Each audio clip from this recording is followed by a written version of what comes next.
So I left off the last video. It was August 2014 on the way back from that Kilkenny College, where that religious kind of that Baha'i group tried to kind of make us stay in the school. And driving back with my ex, basically, I told her on the way back that I wanted out of religion, that I wanted the kids out of it, that I deemed this to be a cult. Now, anything I said in the previous video, like, it's pretty serious, obviously, like, but it can be checked. There's a paper trail for this that can be checked. Someone can contact Hustler and like pull their paperwork and see if this is true. But I just want to talk about this religion and why I thought it was a cult. Well, they ostracize you from their family, kind of. They don't let you mix with outsiders. They encourage you to bring people in one at a time because the group can manipulate the one person. They believe manipulation is a strong part of what they believe in this. They believe that it's for the greater good, so like the manipulation is fine. They have their own sentences, they have their own laws. Yeah, it's just so very unethical, very strange stuff. Like, they have a pecking order, kind of one person is above you, the next person then is below you, and basically what it is, one person is watching the next person and so on.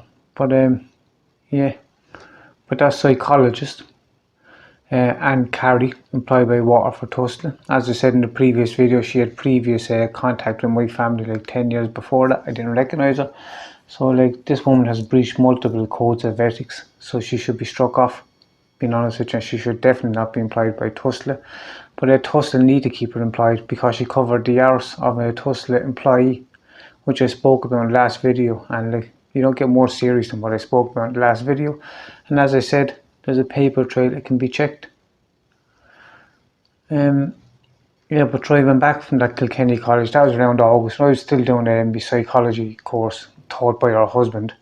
These meetings were up in the tutor's house, my tutor's house, Pat Carey.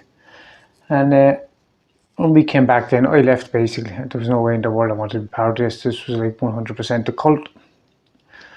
And my ex was getting so much from this kind of thing that she's still into this day. She's on podcasts now currently where she's boasting about having a good friend in Tulsa. This is the good friend that she's on about in Tulsa. This is the woman that has pulled strings all over the place to have her on, like the two Norries, and where she slandered me and she lied from A to B. And I'm going to get to that. And rather than just like her alleged this and alleged that, I'm going to show paperwork that shows her to be a liar. She basically implied that she was in an abusive relationship, that we got out of rehab in 2008 and I wouldn't stop taking drugs and kind of, and she's clean since, basically. Just the lies from this woman, like, it's just kind of like there's not enough limits and her lies are just, they just never stop. And at what point do I say enough for the sake of myself and my family and start calling out this person's lies? Like, she implied on that she walked away from me because I wouldn't stop taking drugs. I think it was 2014 or 2015. Like, I brought her to court. She swore in court that we broke up in 2012.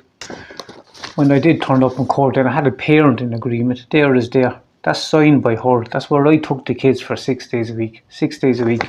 That's in the 1st of April 2014. Now, if I was all these things, listen to the podcast. There's 124 on the two Nordies and listen to what she said about me, implying about me. And if I was all those things, why would you be giving me the kids for 6 days a week? If I was all these things, do you know what I mean? And then there's another message there. This is from 2017. In her own words, again. I'll just read out the message quickly. Why would I be messing you around? I don't want to be in and out of court for all the next few years and still getting nowhere. It's the girls that miss out. We have both had time to settle down after all that happened and move on. You're a good man, John. You always were, and a good father. And the kids love you, especially blank. She never even wants to talk to you, blank, but loves you but loves when she speaks to you on the phone. She never makes excuses when it's time to talk to you, and they are both looking forward to spending more time with you. Whatever happened after your dad passed away, let's just move forward positively and sort things out between us. Now, this is from January 2017.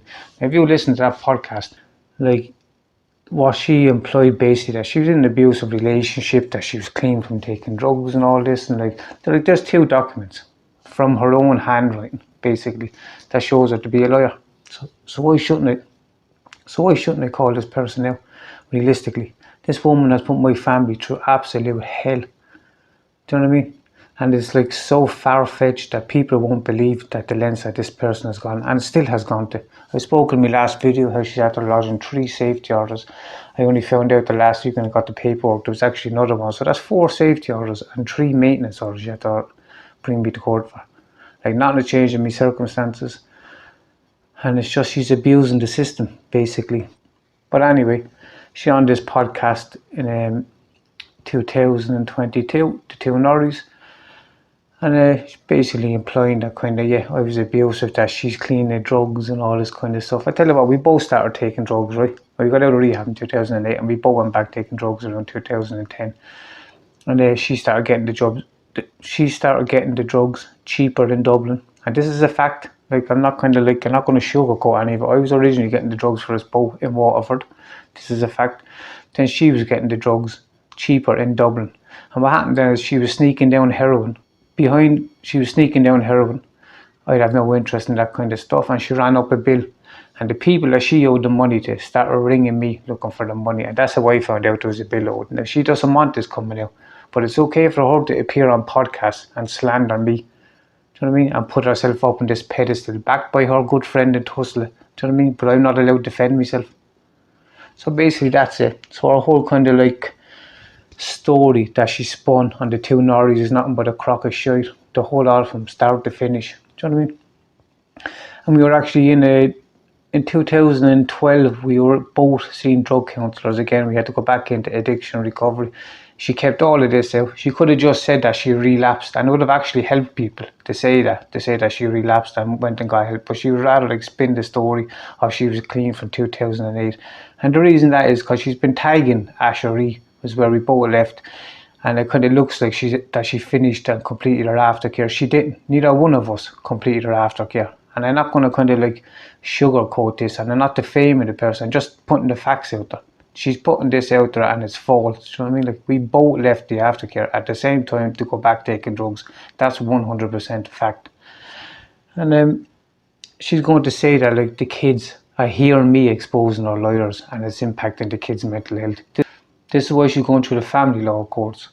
Because if she goes through a criminal court, like if she brings defamation or any of this slander, like the judge will hear both sides of the story. Do you know what I mean? Whereas if she goes through a litigious kind of, say a civil court, again, the judge will hear both sides of the story. Whereas if she goes to a family court, which she done, the judge will side with her because the family courts are designed to protect the mother and the kids at all kind of costs. And like, I've reached so much, my family's been put through hell through this person, being honest with you, and I think like it's high time that someone started calling this person out. And the two Norries down in Cork, you want to remove that podcast episode 124. If I can provide proof that she's lying, which I have, do you know what I mean? Which I have provided proof, why are you giving a proven liar a platform? She received the enterprise grant because of our good friend, let's be honest about it, passing off basically an idea which is mine. I'm not going to get into all of this. I will actually, and I'll speak about all of this like in due course, because I'm trying to follow a timeline. And after two Norries had her on, they received the enterprise grant. So that's why they can't take the podcast down. It's because they received something in return for kind of giving this lawyer a platform. And like, this is it's not about me defaming her or anything. Like, the amount of shit, you would not believe that this person has put my family through. And she's allowed now try and hide behind the courts. Do you know what I mean? To hide her actions. Like, the court should be making an example of women like this. Because men are always on the receiving end. Except this woman, if I'm being honest with you, kind of like, I understand like a lot of men, they'd say that after having kind of trouble with their exes and stuff. And like, it's not all men either. Like, it works both ways. But like, this woman really has scraped the barrel. I didn't even get to bury my parents in peace, being honest with you. I didn't even get married in peace. Like, do you know what I mean? I haven't contacted this person since 2015. 2015, and she's still involved in my life, trying to ruin my wedding, like harass me, bring me to court for these maintenance things, safety orders. Like, if I was a danger, wouldn't I be able to break one of the other safety orders? So she's just purposely, I don't even know what she's going into. I'm not even told what she's going to say in the court. I don't ring her. I don't text her. Do you know what I mean? So I don't even know what she's going into these courts and saying. But yeah, so I'm just like, I need to call this kind of out once and for all. But to go back to this weird religion thing, now she's still in this with the kids, unfortunately. And as I said, the person that was recruited for this is she's very high up in Tulsa, and she should be sacked, being honest. She should be struck off as a doctor. She's a doctor of psychology. Her fields would be social psychology and sexual psychology. Now, at the moment, there's a whole kind of sexual campaign spread around socially about me. So you have these two things kind of like that she's kind of involved in. And if you look at my previous video, I spoke about how this person covered up. There was allegations of a sexual inappropriate kind of behaviour. I was a witness now in this case I was there with the minor. You can look at my last video if you want to learn about this. It's in my previous videos, but this can be pulled. The Minister of Justice can request this information and they can see that I'm telling the truth, because it doesn't get more serious than this. But this woman was using her kind of influence in Tulsa to recruit for this Baha'i religion thing. Now my ex is still in it. I said this already, that's what's pulling the strings for this person. And I just wanted to talk about this weird kind of religion kind of thing. And that's what it is.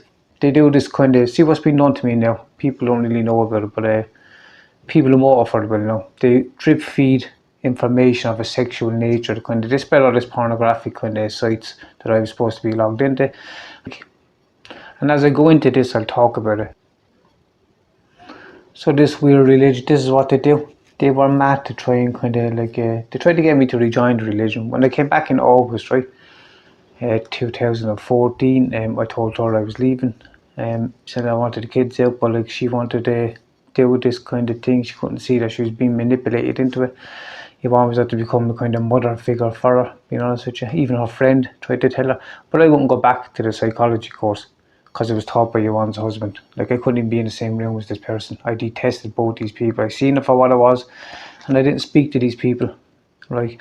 So they tried for months to get me back. They tried to say if I just come down and just sit in the class at the psychology course that I would get the grade. I wouldn't go back, not for God, no man.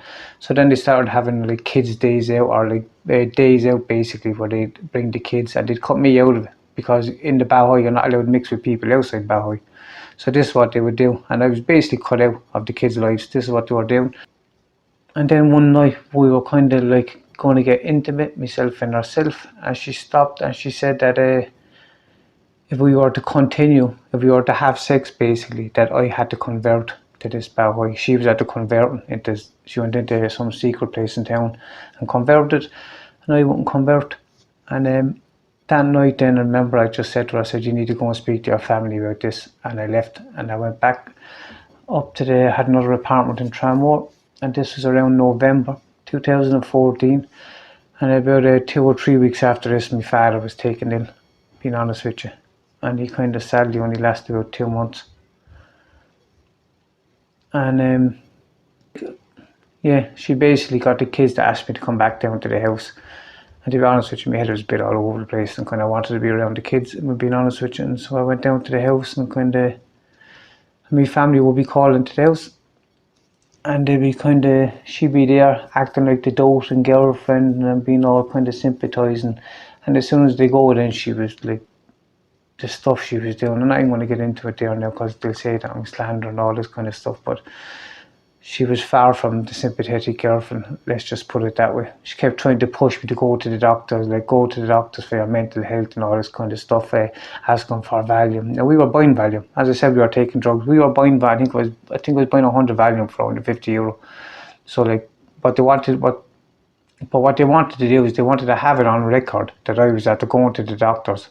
Because at this time they started questioning my mental health basically, because I was starting to expose this. I was starting to tell people about this religion, and this is what they were trying to do. And sadly, my father passed away in January 2015, and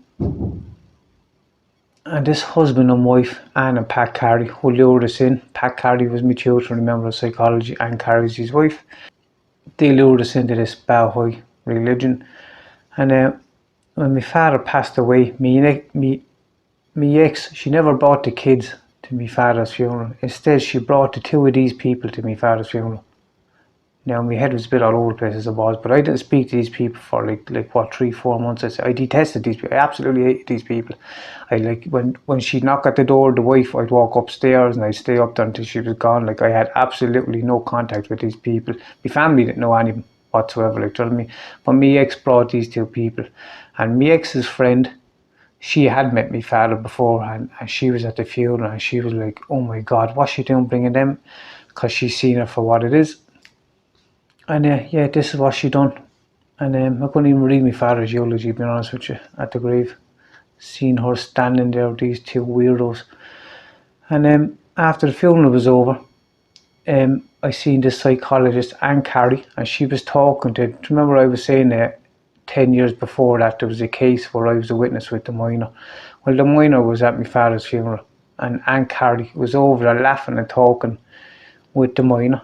And then I twigged who it was. I put two and two together and I recognised who she was. And she looked at me and I looked at her, and she knew that I recognised her. And basically the shit hit the fan. And as soon as I got back after the funeral, because I kind of never really went to my father's after, because I was trying to avoid alcohol and pubs and all that, being honest with you.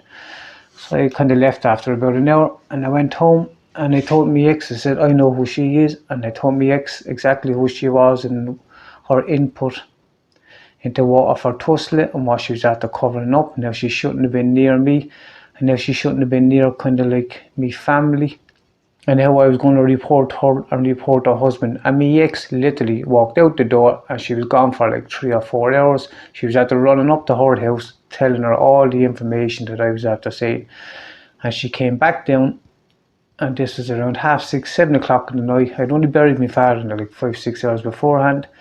And she started whistling and singing on the top of her voice, packing her clothes, told me that she was going to Dublin for the chillax. And yeah, that's it. And she went to Dublin then for this chillax. And I remember the next day, my sister called and she was asking me where she was with the kids. And I was just so embarrassed and I didn't know what to say to my sister. I just told my sister that she had important hair for a wedding and she had to leave. And yeah, so my head was all over the place. So she basically fucked off up to Dublin. Basically, after filling this, and Carrie won't telling her that I recognised who she was, and basically the cat was out of the bag. And that's when it really kind of started taking off. Because when they came back, then they done this weird sexual campaign. And this is something that the Baha'i group, Scientology, used this fucking technique as well to try and gaslight you, kind of discredit you basically. I know this all sounds weird and fucking, like it sounds even weird in talking about it, being honest with you, but it's tough talking about. But as I go, I'm going to show documentation.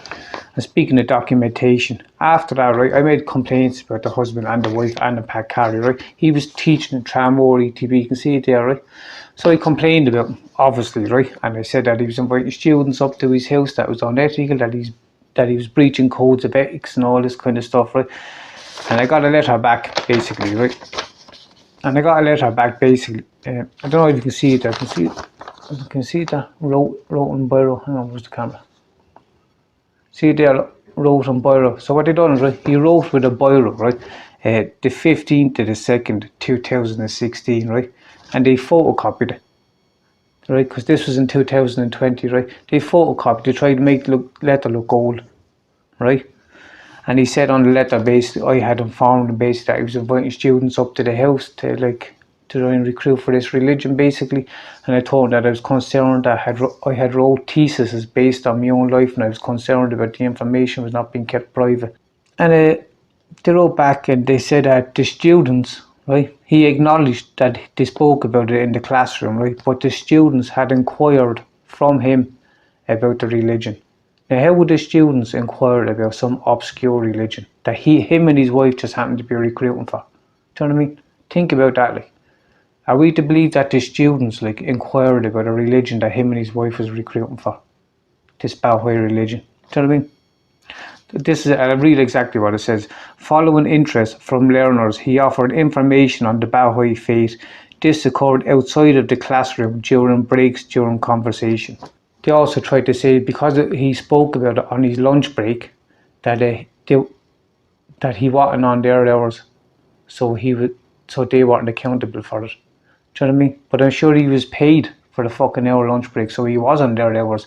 But they basically covered their hours. And the reason why this was in 2020, someone told me, because I was at the making a complaint in 2016, and someone told me that the person who made the complaint in Tramore ETB, it was actually a friend of his. So I contacted Tramore ETB and I wanted to know was the correct protocol after being followed. So this is what he done. He wrote in a biro the 15th of the 2nd, 2016. He photocopied it, right?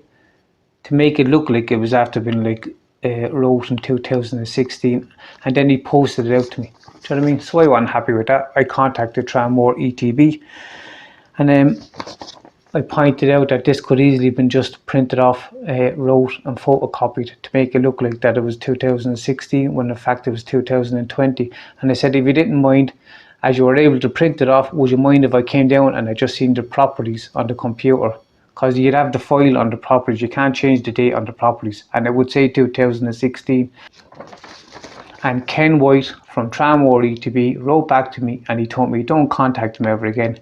Didn't give me any kind of yes or a no. That's exactly what he wrote back. So that action alone kind of, in my kind of opinion, shows his guilt, does it not?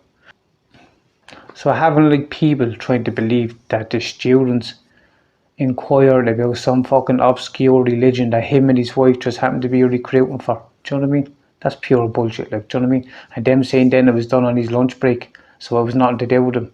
He was paid on his lunch break, so it was something to do with him. It's unethical, do you know what I mean? And it's highly unbelievable that the students inquired about some religion, do you know what I mean? That he was recruiting for. Unless of course he brought the religion up, which is what I'm saying. But there you go, there's more documentation that's still available. And I know this all sounds fucking crazy stuff, but I'll show the documentation as I have been going. And I don't really know, I don't know, this is crazy. But yeah, my ex brought the two of these to my father's funeral, and when I recognised who this Aunt Carrie was speaking to the minor at the funeral, because that's when I recognised her, this shit absolutely hit the fan. My ex went up to Dublin for the visit. She basically texted me then and said I'd be gone out of the house by the time she comes back, and to be honest with you, I was gone 2 or 3 days later. I just packed up my stuff after she left. She just I had enough of this person, being honest with you.